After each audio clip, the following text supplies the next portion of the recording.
네, 안녕하십니까. 방금 소개받은 서울과학기술대학교 연구교수 김수연입니다. 네, 인사드리겠습니다.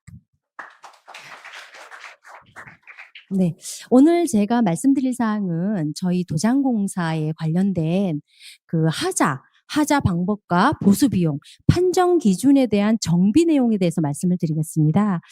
사실 지금 앞에서 말씀드린 그런 김소중 부사장님께서 말씀드린 지금 도장공사는 굉장히 고도화 속에 있습니다. 그렇지만 우리가 여기에서 발생하는 하자들은 사실 너무나 분쟁이 많은 그러한 하자로 해서 지금 도장공사에서 많은 책임을 지는 그런 상황 속에 있습니다. 그 내용에 대해서 오늘 시간 관계상 제가 팩트만 간단하게 말씀을 드리도록 하겠습니다. 오늘 말씀드릴 사항이고요. 그러면은 먼저 우리가 이제 도장공사의 이제 고도화와 품질 기준의 현황은 어떻게 되고 있냐. 일단은 저희가 지금 지난 2019년도에 도장공사뿐만이 아니라 건축공사 140개의 코드를 모두 전면 재개정을 했습니다. 그 속에 저희가 도장공사도 포함을 되어져 있고요. 도장공사에서도 적용 범위, 용의 정의, 자재, 시공 일반 모든 사항들을 전면 그 기준 내용을 다 개정 작업을 진행을 했습니다. 그중에서 제일 중요한 사항 한 가지를 말씀드리면 일단 기존에는 도포량으로 해서 우리가 현장에서 그 사용량을 규제를 하고 있었습니다. 그렇지만 이는 품질관리상에서 우리가 도포하는 내내 볼 수가 없는 그런 상황 속에서 건조 도막 두께, 최종의 건조 도막 두께로 우리가 이제 품질 관리를 할 수 있는 이런 사항으로 개정을 했고요. 그리고 고도화는 지금 앞서 많은 말씀을 드렸지만 도장을 로봇으로 이렇게 시공하는 스마트 기술이 지금 현재 시공이 되고 있습니다.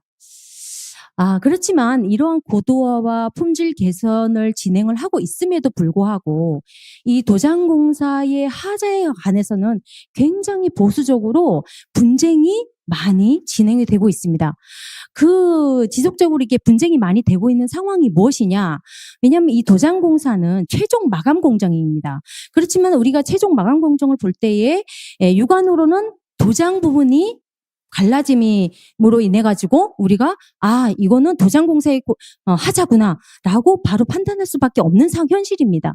그렇지만 실제로는 우리가 이 도장공사의 전에 마감 공정이 있습니다. 그 콘크리트나 미장 공사의 그러한 선행 공정이 있습니다. 그래서 이러한 선행 공정에서 나타나는 그러한 문제점에도 불구하고 우리가 지금 도장공사에서 그대로 하자 소송 비용이라든가 하자 보수 비용을 다 지출하고 있는 상황이거든요. 그래서 이런 문제가 과연 무엇이냐? 그러면은 이 하자 판정 기준이 그럼 도대체 어떻게 되어져 있느냐? 그것을 이번에 작업을 진행을 했습니다. 그래서 이 작업 진행의 가장 필요성은 앞에서 말씀드린 바와 마찬가지고 객관적인 그런 도장공사의 하자에 대해 판정 기준을 마련을 함으로써 우리가 지금 하도급 업체인 도장공사에 전가되고 있는 그런 떠넘기기식의 하자 보수 비용에 대한 명확한 판단 근거를 마련하기 위함이 가장 큰 목적입니다. 그러면 선행공정이 어떤 게 있느냐? 지금 선행공정으로 말씀드린 콘크리트 구조체나 미장에서는 결로, 균열, 특히 곰팡이는 당연히 결로에 의해서 생기고요. 그리고 무엇보다도 이런 균열에 의한 게 가장 많습니다. 사실 이 도장공사와 기존 콘크리트 구조체, 미장과는 균열이라는 그러한 단어 자체가 틀립니다. 하자의 단어 자체가 틀립니다. 그러니까 미장이나 콘크리트 구조체 같은 경우에는 시멘트를 베이스로 하기 때문에 균열이라는 표현이 맞습니다. 그렇지만 이런 안료와 수지, 첨가물로 해서 시공되는 이런 부분들은 균열이라는 표현이 맞지가 않습니다. 그렇지만 우리가 마감 공정이라는 그러한 큰 틀 안에서 균열이라는 건 대표적인 하자 명칭으로 지금 사용되고 있습니다. 그리고 뿐만 아니라 우리가 이 하자 판정 기준뿐만 아니라 건설 기준도 지금 약 우리나라에서 495건 정도가 코드화해서 건설 기준으로 제시가 되어 있습니다. 그래서 그걸 이제 그 현장에서 시방서에 잘 반영을 하고 있는데요. 이 중에도 우리 도장공사에 관련돼서는 근거를 확인할 수가 있는 건설 기준조차도 부재한 상황입니다. 그래서 제가 이 도장공사에서 그럼 과연 어떤 게 선행공정으로서 가장 불합리한 그러한 하자로 판정이 되고 있는지를 한번 조사해 봤습니다. 총 3가지로 조사를 했는데요. 먼저 이제 우리가 일반적으로 하자 분쟁에 대한 그러한 사례를 조사를 했고, 그다음에 이제 소송, 그다음에 사실조회, 이렇게 3가지의 주요 하자에 대한 그런 판정을 내릴 수 있는 그러한 프로세스를 한번 정리를 해봤습니다. 먼저 하자 분쟁 사례입니다. 하자 분쟁 사례는 크게 이제 가장 많이 발생되고도 있다고 말씀드린 콘크리트에서 발생되는 그런 균열로 인해 가지고 도장 바탕의 표면 강화, 저하로 인해서 이게 하자로 판정이 되고 있습니다. 실질적으로는 바탕 콘크리트의 그러한 표면 강화에 대한 문제인데 이것이 계속 도장공사로 자꾸 떠넘기고 있습니다. 그래서 이 업체가 한 업체의 사례인데요. 업체에서 이것을 결국에는 보수 비용을 물어주고 이 업체와는 거래하지 않는, 중지되는 그러한 사례 중에 하나입니다. 그리고 뿐만 아니라 이 견출문, 그러니까 바탕과의 그러한 콘크리트 발창에는 콘크리트에서 발생한 균열임에도 불구하고 이거는 도장공사, 마감공정이기 때문에 도장공사의 하자다라고 해가지고 또 도장공사의 보수 비용이 전가된 사례입니다. 여기와도 마찬가지로 업체와 거리 중지 상태이고요. 뿐만 아니라 죄송합니다. 제가 이게 왜 죄송합니다. 제가 요거 죄송합니다.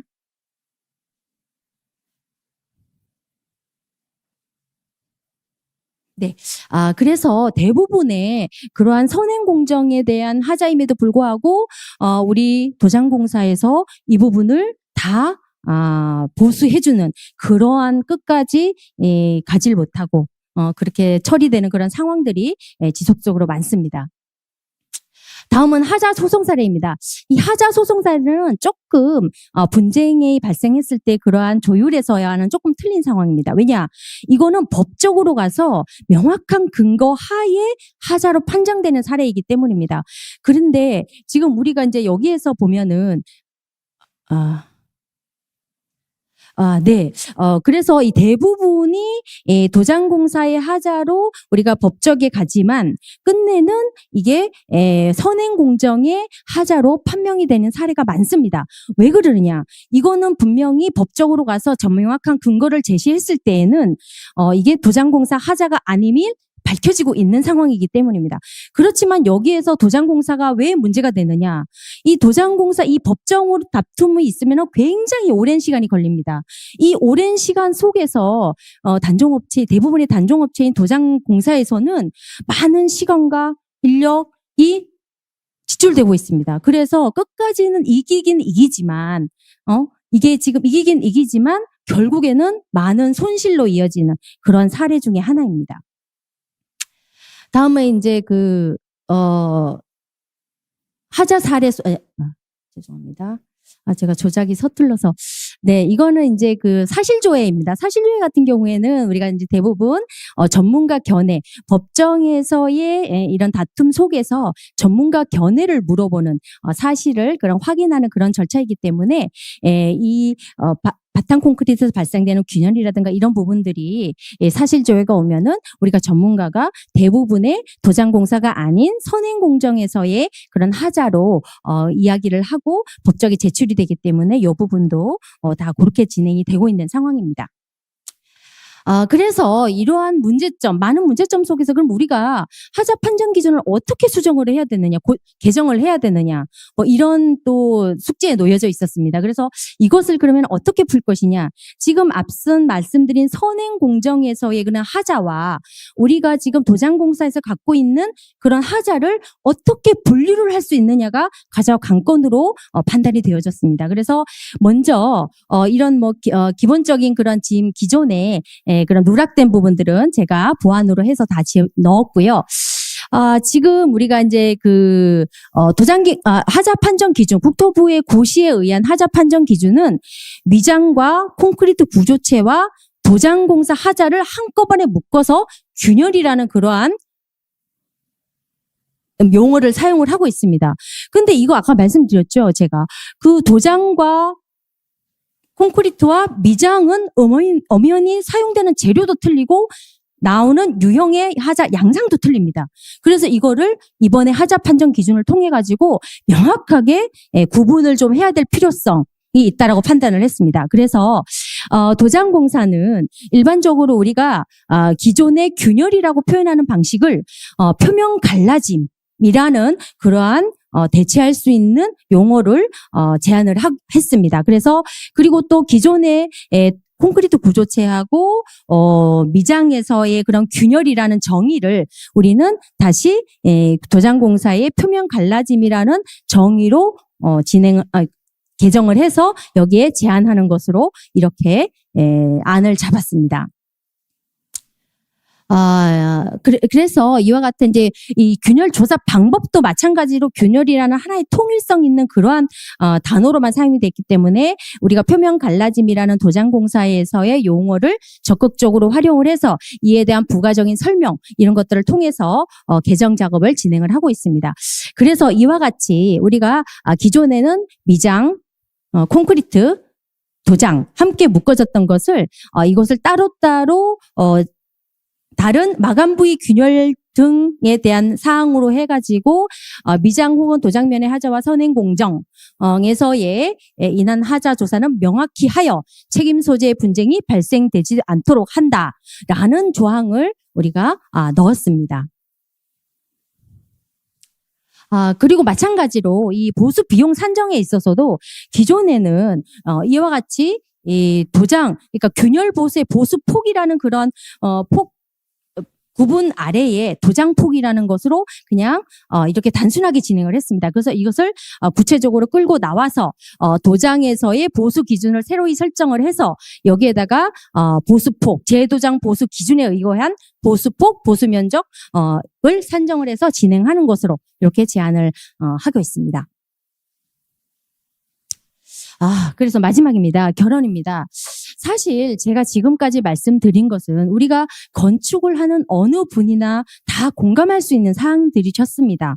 다 사항들이실 겁니다. 왜냐하면 우리가 도장에서 발견되는 그러한 하자와 콘크리트 구조체, 미장에서의 균열은 엄연히 틀린 거는 누구나 다 알고 있습니다. 그렇지만 이렇게 누구나 다 알고 있는 이러한 사항들을 이 하자 판정 기준에서는 모두 한꺼번에 묶어가지고 진행을 하는 이런 사례였습니다. 그래서 이것을 이번 연구를 통해서 명확히 그거에 대한 판정 기준을 다시 재정립하는, 재정비하는 이러한 내용으로 진행을 하고 있습니다.